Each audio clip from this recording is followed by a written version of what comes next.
আগামী 5, 10, 15 বছরের মধ্যে আল্লাহ ভালো জানেন। আল্লাহ ভালো জানেন, আমাদের অনুমান 10 বছরের মধ্যে হতে পারে, 5 বছরের মধ্যে হতে পারে।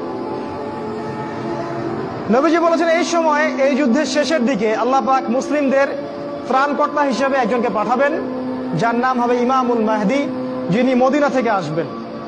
মক্কায় তার সাথে মুসলিমরা বায়াত করবে এবং তিনি মুসলিমদেরকে নেতৃত্ব দিবেন, এবং এই যুদ্ধের শেষের দিকে মুসলিমরা বিজয় লাভ করবে এবং মুসলিমরা কনস্টান্টিনোপল জয় করবে এবং ওই জেরুজালেম তারা আবারও জয় করবে, যেটা ইসরায়েল দখল করে রাখছে, এবং সেই জেরুজালেম থেকে ইসলামী খেলাফত আবারও প্রতিষ্ঠিত হবে।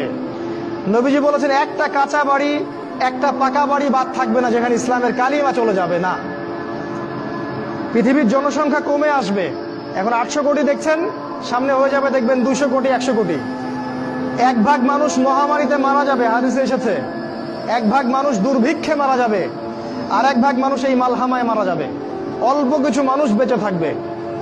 মুহূর্তে একটা দেশ ধ্বংস হয়ে যাবে যখন পারমাণবিক যুদ্ধ শুরু হবে।